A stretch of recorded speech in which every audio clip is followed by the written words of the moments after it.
Viimastel päevadel on levinud kuulujutud Iraani uue ülemjuhi kohta, sealhulgas väited tema surma kohta. Mõned ütlevad, et ta on koomas. Teised, et tal amputeeriti mõlemad jalad. Nüüd, mis on parim viis kõigi nende kuulujuttude ümberlükkamiseks? Lihtsalt tee avalik avaldus. Arva ära, just seda Iraani ülemjuht tegigi. Kahjuks tekitab see avaldus nüüd hoopis veeldi rohkem kuulujutte, sest see ei olnud selline avaldus, nagu sa oled varem Iraanist näinud.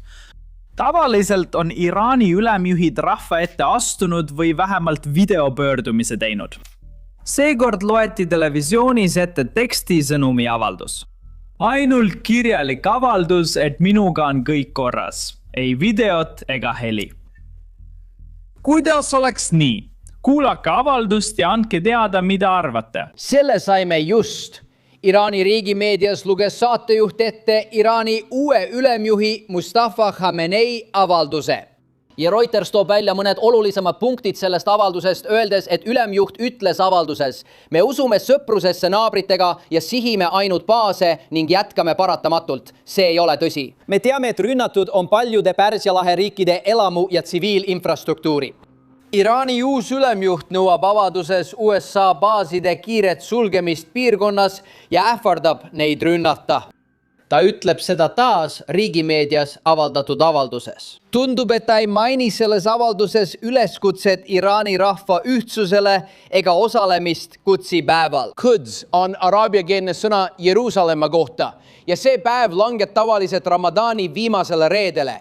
Kui arvutused on õiged, toimuks see 20. märtsil Ramadani viimasel reedel, mil tavaliselt näeme Iraani käsilaste Hamasi ja Hezbollahi rünnakuid ning suuri meeleavaldusi piirkonnas. Seega on see kindlasti midagi, millele lähiajal tähelepanu pöörata.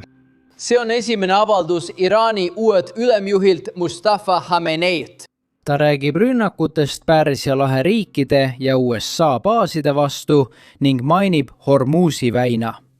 See on siin huvitav osa. Olulisemad punktid saame Reutersilt, kes jälgib Iraani riigimeediat. Need ilmuvad esimesena farsi keeles.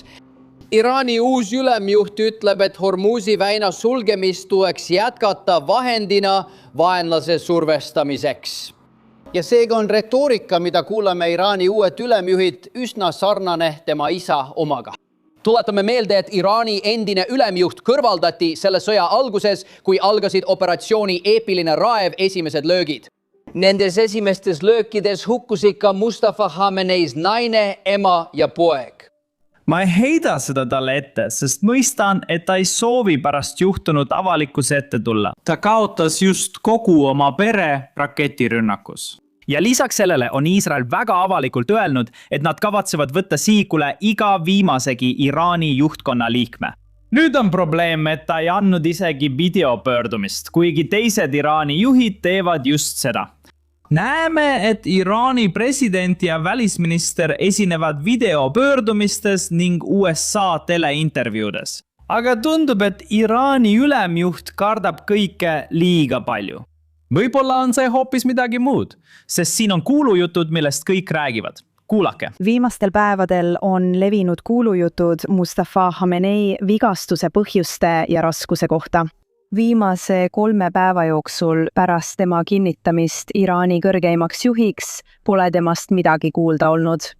Välja on toodud vaid mõned ajaloolised ja tehisintellekti loodud pildid. Muud pole avaldatud. Oleme seda nüüd kuulnud mitmest allikast. Iraani suursaadik Küprosel märkis, et Mustafa Khameneil on vedanud elus olla, viidates tema võimalikele tõsistele vigastustele. Kuigi see erineb teiste Iraani ametnike väitest, et ta sai vaid kergelt vigastada. Me ei tea praegu, mis tekitab palju spekulatsioone, miks teda pole nähtud. On arutletud, kas ta on moonutatud või kas ta suudab kõndida, kuid see on vaid spekulatsioon. Kas tema jalad on tõsiselt vigastada saanud? On vihjeid, et ta on vähemalt jala murdnud ja saanud muid vigastusi keha alaossa. Arvan, et seni, kuni teda pole isiklikult nähtud ega ta pole kõnet pidanud, kestavad spekulatsioonid. Nüüd kutsuvad iraanlased teda papist ülemjuhiks, sest iga kord, kui riigitelevisioon teda näitab, on see kas vana salvestis, tehisintellekti loodud pilt või päris papist kujutis. Nüüd on mu küsimus üsna ilmne. Kui ta on piisavalt terve, et kirjutada 3 lehte mõlemalt poolt, siis miks ta ei võiks lihtsalt salvestada 30-sekundilist videot? Isegi pildid, mida riigitelevisioon kasutab, ei ole värsked. Need on kas vanad fotod või tehisintellekti võltsingud. Need on pildid mehest, kelle kohta režiim väidab, et kõik on korras. Loodetavasti mõistate nüüd, miks kuulujutud levivad. Nagu öeldakse, tänased kuulujutud on homsed pealkirjad. Tundub, et just sinna Iraani režiim suundubki. Nüüd pöörame tähelepanu Iraani ametnikele, kes on väga vihased presidendi Donald Trumpi eilse avalduse pärast. Näite, Trump ütles midagi, mida paljud inimesed temalt ei oodanud. Ta ütles avalikult, et USA suudaks 1 tunniga hävitada kogu Iraani elektrivõimsuse. Aga ta ei taha seda teha, sest Iraanil oleks võimatu taastuda. Kuulake. Aitäh, see oli suurepärane reis. Ja meil on rindel väga häid uudiseid. Nimelt neid hävitatakse täielikult. Iraan saab täielikult purustatud. See on kõik, mida ma saan öelda. Nad on lõpu lähedal, see ei tähenda, et me kohe lõpetame, aga nemad on omadega läbi. Neil pole mereväge ega õhujõude. Neil pole mingid õhutõrjet ega midagi. Neil puuduvad kontrollisüsteemid. Me lihtsalt liigume vabalt üle selle riigi. Nüüd keskendume tõsiselt väinadele. Need on heas seisus, sest kõik nende paadid on hävitatud. Neil on mõned raketid, aga mitte eriti palju. Ma arvan, et meil läheb väga hästi, me oleme väga heas seisus. Oluline on, et peame selle võitma. Nad võidavad selle kiiresti, aga peamine on võit. Seal on palju inimesi. Vaatan mõnda uudist. Enamik ütleb, et see on juba võidetud. Küsimus on, millal lõpetame. Me ei taha, et see kasvaks uuesti. Ideaalis soovime sinna kedagi, kes teab, mida teeb ja suudab riiki üles ehitada. Nüüd veel üks asi. Me võime tabada Teherani ja teiste kohtade piirkondi, mis, kui te nii teete, on neil oma riiki peaaegu võimatu taastada. Ja me ei taha seda, aga me võime tabada elektrivõrku. Me võiksime nende elektrivõimsuse 1 tunniga maha võtta. Ja neil kuluks selle taastamiseks 25 aastat. Ideaalis me seda ei tee. Tänan kõiki, oli rõõm. See oleks suur strateegia muutus, mis võib väga halvasti kätte maksta. Enne teema juurde asumist vajutage meeldib ja telli. See toetab meid eriti sõjateemade kajastamisel YouTube'is. Räägime USA strateegiast.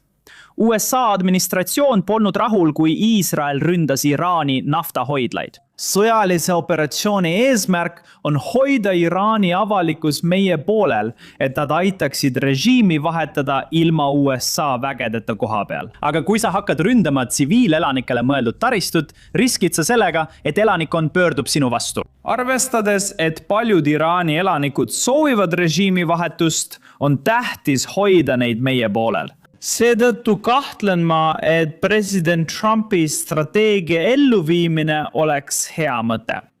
Iraani de facto juht Ali Larazani, kes oli sellest avaldusest äärmiselt häiritud, ei ole tegelikult koomas, sest oleme teda korduvalt intervjuudes näinud. Kuigi ta ei ole kõrgem juht, on ta sisuliselt kõrgem juht, sest tema on see, kes tegelikult asju juhib. See oli tema vastus. Trump ütles, et nad suudavad Iraani elektri tunni jooksul välja lülitada. Kui see juhtub, jääb kogu piirkond vähem kui poole tunniga pimedaks. Pimedus annab võimalusi jahtida USA sõdureid, kes otsivad turvalisust. Olgem ausad. Kui Iraanil oleks selline võimekus, nad juba tegutseksid, sest oleme näinud Iraani rünnakuid tsiviilisikute vastu. Oleme näinud, kuidas nad tapavad tsiviilisikuid ja kaubalaevadel olevaid inimesi Hormuzi väinas, kellest osa pole isegi üritanud läbi sõita, vaid on lihtsalt seal kohal. Nad on ankrus Hormuzi väina sadamates või ootavad väljas, kuid Iraan ründab neid endiselt. Alles eile kadus mitu inimest. Me peame eeldama, et nad on surnud, kui nad kaovad vette laeval, mida Iraan ründab. Ja just sellepärast maailm tegelikult koondub Iraani vastu, nende terrorismi tõttu, mida nad korraldavad. Terrorism tõusis hiljuti esile, kui Iraani režiim ründas oma sportlasi. Iraani naiste jalgpallikoondis oli Austraalias Aasia meistrivõistlustel, kui sõda algas ja nad otsustasid enne mängu riigi hümni mitte laulda. See oli vaikne protest režiimi süütute iraanlaste kohtlemise vastu. Vaadake.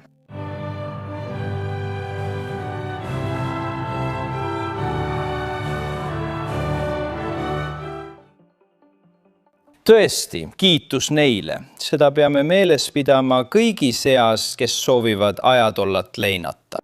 Need naised on elanud ajatolla juhitud režiimis ja teavad, mis Iraani naistega juhtub. See on neile ilmselt hea hetk, nad ongi maailma areenil ja ütlevad, et meie ei osale. Iraani revolutsiooniline kaardivägi polnud rahul ja olukord väljus kiiresti kontrolli alt. Iraani riigitelevisiooni kommentaator nõudis naiste karmi karistamist, kui nad Iraani tagasi tulevad. Iraani revolutsiooniline kaardivägi saatis ametlikult Austraaliasse julgeolekuametnikud, et mängijaid nõeld kaitsta. Tegelikult sundisid need julgeolekuametnikud mängijaid järgnevates mängudes hümni laulma. Nad ähvardasid mängijate perekondi, kui mängijad pärast turniiri Iraani ei naaseks. Miks Iraani revolutsiooniline kaardivägi nii käitus? Austraallased, sealhulgas Iraani päritolu, palusid Austraalia valitsuselt neile mängijatele poliitilist varjupaika. Iraani revolutsiooniline kaardivägi saatis saatjad, et ükski neist naistest ei põgeneks ega taotleks varjupaika Austraalias. Õnneks õnnestus mõnel põgeneda, mis paljastas rohkem kulisside taga toimuvat. Vaadake nende põgenemise kaadreid. See on tõeliselt õõvastav. Iraani julgeolekuagendid ja ametnikud mõistsid, et 5 mängijat on kadunud ja üritavad põgeneda parklas asuva väljapääsu kaudu. Nad jooksevad mööda varu väljapääsu alla, lootes neid tabada. Liftiga garaaži jõudmine võtab liiga kaua. Nii on trepp parem. Tiina ja Lee jooksevad neile järele ja segavad vahele. Te olete Austraalias, karjuvad nad solvanguid loopides. Meie riigi kohta ma nägin, kuidas treener, tõlk ja turvameeskonna liikmed üritasid meeleheitlikult parklasse pääseda ja isegi uksele peksid. Ta läheb alla, et proovida garaaži pääseda, aga uks on lukus. Kas see oli siis tahtlikult lukustatud? See on tulepääs. Uks peaks olema lahti. Pärast tupikut jookseb grupp üles, Lee ja Tiina järel. Okei, John, vist nii seda nimetataksegi. 2 juhtumiga muutuja peenkott ja ma oleksin poolenisti vigastatud. Mõned mängijad proovisid põgeneda ja see saadi teada. Fuaji's ülemisel korrusel saab olukord selgeks. Tema avastus oli näha, ta nägi välja nagu tööst läbi kukkunud mees. Väga endast väljas. Ma arvan, et nad isegi karjusid mingil hetkel. Nad käisid hotellist sisse ja välja fuajeesse. Valitses kaos, otsides lahendust. Just selle kaootilise aja jooksul lahkusid tüdrukud hotellist. Põgeneda suutis 7 inimest, 6 mängijat ja 1 töötaja. Kõigile neile anti varjupaik, kuid nagu varsti teada saame, otsustas üks neist tegelikult tagasi minna koos ülejäänud mängijatega, kes arvasid, et on turvalisem mitte poliitilist varjupaika taotleda.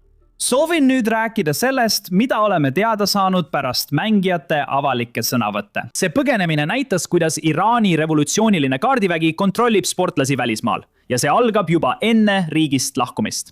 Näete, enne kui ükski meeskond, pole vahet, kas nad mängivad jalgpalli või mõnda muud spordiala, enne kui koosseis Iraanist lahkub, pidi iga mängija jätma valitsusele suure rahalise tagatise. See on tagatisraha, mille saad tagasi, kui välismaal korralikult käitud. Saate ilmselt aru, mida ma mõtlen. Lisaks sellele peab iga mängija esitama oma perekonna isikut tõendavad andmed ja asukoha, kus nad elavad, kus nad töötavad, millega nad tegelevad. Kui perekonnal on ettevõte, siis võtab IRGC selle ettevõtte üle kontrolli, seni kuni mängija Iraani tagasi pöördub. Seetõttu pöördus enamik mängijatest, isegi pärast 7 inimese põgenemist, tegelikult Iraani tagasi. Sealhulgas üks mängija, kes tegelikult põgenes. Surve oli mängijatele liiga suur, sest põgenemise korral oleks nende peredel olnud kohutavad tagajärjed. See oli risk, mida paljud mängijad ei soovinud võtta. Seetõttu pöördusid nad Iraani tagasi ja nüüd riskivad nad omaenda turvalisusega. Pidahe meeles, et kõik need mängijad leppisid kokku esimeses mängus mitte hümni laulda. Ma olen kindel, et Iraani režiim ei vaata sellele kindlasti heatahtlikult.